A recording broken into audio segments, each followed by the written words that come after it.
Welcome to the VAK podcast. This is Utkarsh Mohan. The purpose of this podcast is simple: to reclaim Indian history from the multiple distortions in the accepted view today. The distortions exist for many reasons. The different objectives of the multiple regimes that have invaded and ruled India over the last 1,000 years, the inevitable distortions due to the Western epistemological lens through which a lot of us view everything, myself included, and also the sheer passage of time. We try to be as objective as possible using a research, data, and evidence based approach. So, without further ado, let's get into episode 1. Hi everyone, we are here with author and historian Sumedha Verma Oja, who also happens to be my aunt. So, how are you doing, Sumi Mosi? How are you doing today? I'm good, Utkarsh. I'm good. I'm so glad we're doing this. Yeah, this is going to be fun. Yeah. So, this is basically going to be a series of conversation on Indian or Indic culture. And, to start off with, I wanted to start off with something that I was personally very curious about. So, I grew up in both Gujarat and Bengal. And in both those places, Gujarat Navratri is very big. In Bengal, Durga Puja is very big. They're both a form of Devi Worship, but very different, right? If you think Gujarat, people are vegetarian. Here, closer where we are right now in Ranchi, people even do like slaughter a goat and stuff, right? So it's so different. So I was very curious about that. And the other thing that I've been very curious about, and this is my own pet peeve, of course, I'm from India, but I'm exposed to all the different cultures. And I always get a sense that people from the West tell me that feminism, equality, it all came from the West, and here in India everybody had these native older ideas which were very basic, and the West brought all those great ideas. Exploitative. So I want to understand a little bit about what is the reality, what was really here, what happened. So why don't we start off a little bit, Sumi Mosi, with the origin of what is the significance of Devi worship? What happens in Gujarat, what happens in Bengal, where does it begin, how are they connected? Yeah, great. So, namaste everyone, and hi Utkarsh, and wonderful that we're doing this. It's good we are on Mahanavami today. So, it's good to stop for a moment and think about what we're doing. Perhaps if we are in Gujarat, Garba, if we are in Bengal, Pandal hopping, and we see Devi in all her forms. So, what is the root of this? I think you'd like to ask. Yeah. So, for all Indic culture, the roots are the 4 Vedas: the Rig Veda, the Samved, the Yajurved, and the Atharvaved. So you can think of them as a fountainhead of Indic culture. Everything goes back to the Vedas. So let's go back there. There is a sukt. A sukt is a series of shloks. A shlok is, let us say, a 2-line Sanskrit poem in different meters. Yep. And a series of these is called a sukt or a suktam.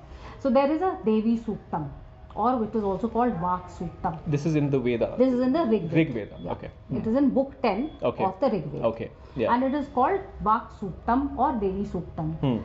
In the Rig Veda, you normally get at the beginning details of who has composed it, on what they have composed it, what is the subject, etc.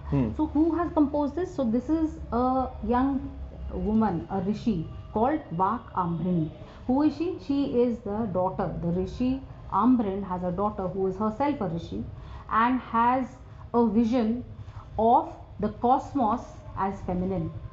So in this, very interestingly, the subject and object are the same. The person who is writing it and the subject of what is being written about is the same. So this is in fact, actually, let me not go too much into detail, but it is a first expression of Advait, where Atma and Paramatma are seen to be the same. This is non-dualism. Non-duality. Yeah, yes. non-duality. So this is one of the first expressions of that, done by a woman. So a Vakambrini thinks of herself and the cosmos as the same. She identifies herself with everything in creation, with all the gods and goddesses, whether it be Rudra, whether it be Vasu, with all the Vedic gods and goddesses. And she says that I myself, I say it. Aham Swayam Idam Vadami. Look at the confidence in that young woman, a rishi. Look at the way in which the entire cosmos is thought of as female. So, I like to say that this is the USP of Hinduism. The worship of the divine as a feminine principle is a USP of Hinduism. It does not now exist in any living religion today. In the past, it has been true. So what makes it a feminine principle versus any other What's making it? Okay, let's say. I mean, non-duality by itself is not itself a feminine thing. Non-duality does not have any gender. Exactly. Yeah. But who is the one who is saying it, and which gender has she used while speaking about it? So the person who has said it is a woman, and the way in which she visualizes everything is as a woman. Let me give you another example. So we move to the Khilani of the Rigved now. The Khilani, actually, there are many shakhas or schools of Rigvedic knowledge. Most have been lost. There is only the Bashkal Shakha which is left today. So the Khilani are odd suktams which have been collected. We don't know the sources. In that is something called the Sri Suktam. Now in any part of northern or eastern India, all your Devi celebrations, you will have heard the Sri Suktam. So it starts with Hiranya Varnam Harinim Suvarna Rajatas Rajam. So Devi is shown as golden, glowing, prosperous. Now why do I want to talk about Sri Suktam? You talked about living in Bengal, living in Gujarat, different forms of Devi worship. So all the forms of Devi worship which exist today, you can find their source in the Sri Suktam. In the Sri Suktam, the goddess is a warrior, astride an elephant in the battlefield. The goddess is a beautiful woman who gives you whatever you wish for, whether it be riches, dhanya, or whether it be family, whether it be a success in war, success in life. She gives you everything that you want, and in every form. So she is sometimes fierce and scary, as in Durga Mahishasur Mardini. Sometimes she is gentle, she is like Parvati. Sometimes she is the epitome of intelligence, like Saraswati. So everything is there in the Sri Suktam. That's why I like to call the Devi Suktam and the Sri Suktam as the fountainheads of Devi worship. Okay, got it. So again, you're saying that Hinduism is worshipping the divine feminine, right? So what makes it different from anything else, right? What aspect makes it feminine? So that's what I'm curious about. You said the author is feminine. Yeah. The goddess is feminine. Okay, so let me go back to one of the stories of one of the Puranic stories of Sati. Yeah. So when goddess Shiv, the goddess Sati, the wife of Lord Shiv, is angry at an insult offered to her husband by her father, she gives up her life in the fire. After that, Lord Shiv is very angry and there is wholesale destruction, mass destruction. But after that, he carries her body around. And then when creation cannot actually, the world cannot live if one of the gods is so angry. So then Vishnuji, to get Shivji out of his torpor of anger, will cut the body of Sati into 51 pieces, and it will all fall across the Indian subcontinent. So then think of it, your entire land is thought of as the body of a woman. So in some place her eyes have fallen somewhere, her hands, fingers, body, torso, everything has fallen somewhere. So you visualize your land as a woman's body, and that is where the concept of Bharat Mata also comes from. Okay, I didn't know that. Yeah, so that is the oldest expression of the body of a woman as your land, and through because remember, Hinduism is the oldest living religion, and we are not talking hundreds of years, we are talking thousands of years. Also, the word religion perhaps has a certain connotation, right? Yeah, so let's use dharma. Yeah, because Dharmic religion gives a very different impression. Yeah, let's use the word dharma. So it is the oldest living dharma, and it has changed a lot. Maybe would it be interesting for you to know how things have come to the way you see them now? Because I'm talking to you about the Rigved, which is millions, thousands of years ago. So how did we reach here? Maybe I think there are two things that I'm interested in. So one is exactly that evolution from Rigved, however thousands of years ago till now, how it has evolved. The other tangent that I just thought of as you were mentioning it, and it's an important one. One of the things that a lot of people in the West, intellectuals, say is, of course, there's a lot of good things and bad things about the British Empire in India. I mean, we would say a lot of bad things, right? But they say, hey, they came and abolished Sati, right? Many people, I was listening to a Sam Harris podcast the other day, he was saying the same thing. So the impression that they gave is that in India, hey, whenever a husband used to die, the wife used to jump on the fire. That was what all of India was doing for no rhyme or reason. It was just a old, basic tradition, which had made no sense. And then the British came as heroes and they said, stop doing this barbaric practice. So help me understand. I don't have an answer because I don't know the history. This is kind of the reason why I'm doing this. I want to know, right? Because I know a lot about many things, but I don't know enough about this. Tell me what is the reality? What was the practice? What did the British stop? What was the reason for the practice? Was it a distortion or was it something that was happening for certain reasons? Tell me a little bit more about that. That'd be a very good good tangent to understand more. And then, of course, going through the whole thing of I think Devi what worship. I'll do is first, just finish that bit about how we've reached here, and then we'll pick up this question of the Western mischaracterization. Okay, I think it's probably part of the bigger picture. Yeah, right? that's part that of makes the bigger sense. picture. Yeah. So very quickly, because I know I am interested in scriptures, Sanskrit scriptures, and everyone is not. So we go from the Sri Suktam to there is a Puran called the Markandeya Puran. In the Markandeya Puran is the Durga Saptashati. In the Durga Saptashati is the characterization of Durga as a fierce goddess who kills all evil asurs. Mahishasur, Shumb, Nishumb, all the asurs. Mahishasur is what we see in the Pandal, right? What you see, who we see in the Pandal. And he's half man, half buffalo, right? Buffalo, okay. So all these are forces of evil. There is one literal way of thinking of it, that this is an asur who was killed, and the other metaphorical way of understanding it, spiritual way of understanding it, that these are bad impulses from within the human being which need to be killed. For example, conceit or arrogance or violence or cruelty. So all these asurs symbolize these bad things.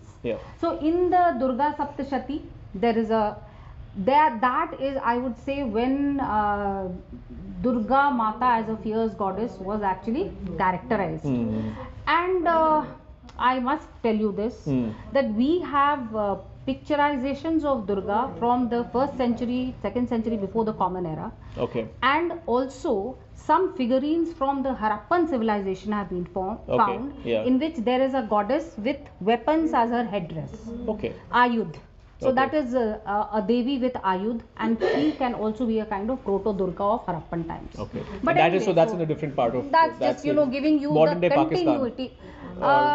It is also in India. Modern day Pakistan and also in India. Okay. Yeah.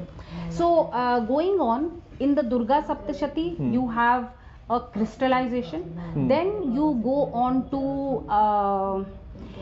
many parts of the country started worshipping her, or different aspects of her. In Gujarat, it is the Garba is a fertility dance.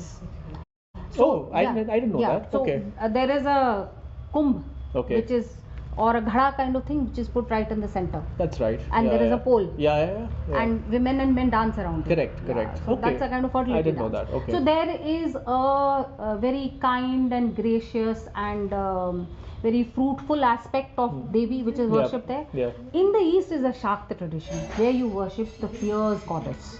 So just to pause there for a second. Again, both for me, I also don't know that much. Shakt. What do you mean by Shakt? Shakt comes from the word Shakti. And Shakti means power. And Shakti is the primordial name for the feminine principle in our own tradition. Isn't that a very interesting thing? I always thought that Shakti is also strength or power, as you said, and it's also kind of the feminine, right? It's kind of the same word. Yes. So, this kind of rubbish about the Western Christians brought enlightenment. I mean, I have a lot to say on that. We'll have future episodes on that. Don't worry. And what Christians actually think about women. And the way they have treated their own women. We can focus it more on what's here. But yes. So to get back to this, on the eastern seaboard, and there are some people who have this very interesting idea that those were seafaring people. The men were always out on the seas, so the entire society was controlled, everything was run by women. And you will find goddess worship on the eastern seaboard, and it's a very strong correlation. Okay. Over there you have, in the 13th or 14th century, you have people who start developing this form of goddess Durga. Then as we go along, Islam comes into India in a very, very violent way. So a lot of goddess worship is then kind of suppressed. But it went on in many places. People used to do them in their own houses. Rich people did them in their own houses, but also in great secrecy, and they were not able to do it publicly. Okay. But there were also, in the eastern part, there was a great place called Mithila. Okay. Mithila has been forgotten, but it is a fountainhead of intellect. That name sounds familiar. Where is Mithila? Mithila is around Darbhanga in Bihar now. Okay. But Mithila is, the mother culture of the Bengalis. Okay. The first thing that Rabindranath Tagore wrote was in Methil. Okay. That was his first composition. Okay. And then he decided he will give up Methil and he will write in Bangla. Okay. So it is the mother culture of the Bengalis.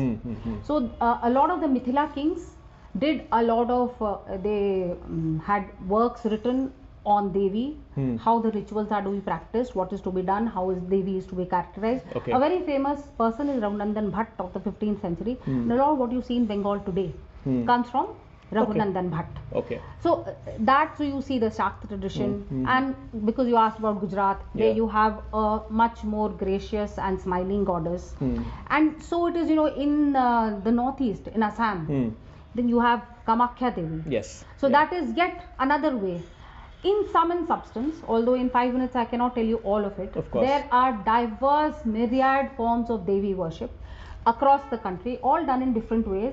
Some of them are worshipped in very, very violent ways. Some are worshipped in very, very domestic and very, very kind of sweet and kind ways. Is there something connecting them, all of the different Yes, traditions? all of them come from the characterization or the understanding of women as the cosmos. So everything in the cosmos is feminine. So you want to worship as a Garba, fine. I want to worship as a sword wielding goddess. Okay. Someone else wants to worship as Saraswati. Someone else wants to worship as Parvati. But they all come from that fountainhead, that source of the, female's feminine principle is seen as creation, both the source and the maintenance. Okay. Got it. Okay. And then you were also mentioning earlier, we were having a quick conversation before this, that a lot of Durga Puja, how it evolved, was also something as a reaction, right, as well, during the British period. So I told you about Islam, and it suppressed Durga worship for a bit. Then we came to the British rulers. So at the time, Durga Puja was a voice of the oppressed. It was a voice against colonization. So there was large scale mobilization of people. Everyone came. It was a public thing. Everyone came, and it was a voice against imperialism in the same way as Ganpati was in Maharashtra. So in many ways, we tend to forget that dharmic revival was a very strong force during the time when we wanted to throw the Brits out, that struggle. A dharmic revival was a very strong thing. So it was also then both influenced by and speaking against imperialism. That is Bengal was very much influenced by the Brits. They were also the people who fought against the most and the people who kind of integrated with them the most. So there's a kind of paradox over there. So, but it is true that our public celebrations have been used as voices against imperialism. So yes, that aspect is also there. Got it. So then going back a little bit to you had this question about Sati. Yes. So now you'll have to kind of drop that modern Western Christian lens a bit and listen to me with an open mind. Yes. So the idea of Purush and Stri, Shiv and Shakti being parts of the same whole is a very strong one in our culture. So there is a characterization or an iconization as Ardhanarishwar, in which half is Shiv and half is Shakti. So that's what we think about men and women in our culture. They are both the same. It is only when they are together that the entire whole is made. So there is absolutely no question of any subsidiary kind of position. That's a lot of Marxist. I mean, that's really the starting point, right? And the rest of it is Marxist feminist rubbish. I am spending a lifetime countering that. So I'm glad you gave me the chance. Now, when a woman, a Stri, a married woman has a very strong force within her. Because you see, we have 4 phases of life. One of them is Grihasthi. First you are a Brahmachari, then you become a Grihast. So when you are a Grihast and when you are a housewife, which is a term of abuse today, but it was not a term of abuse.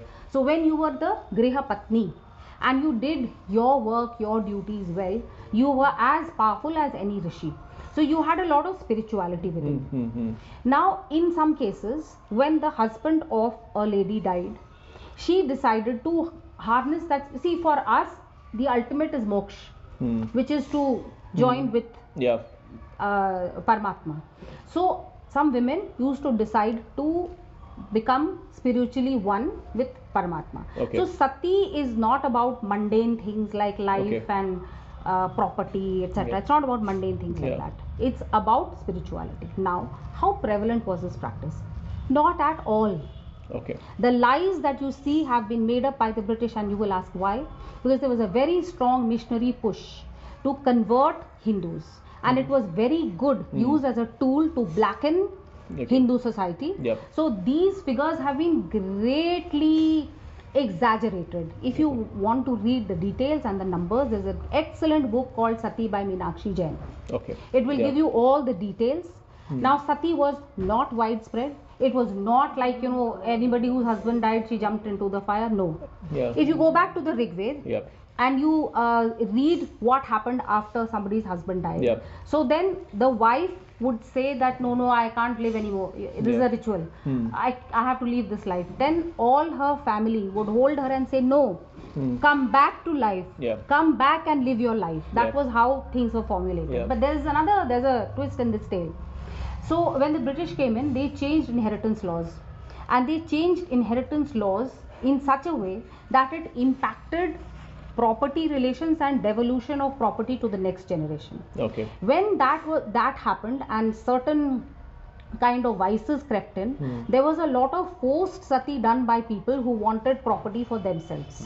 So in any case, in the eastern side we have a different lawgiver where women had a lot of rights. The British meddled with a lot of that.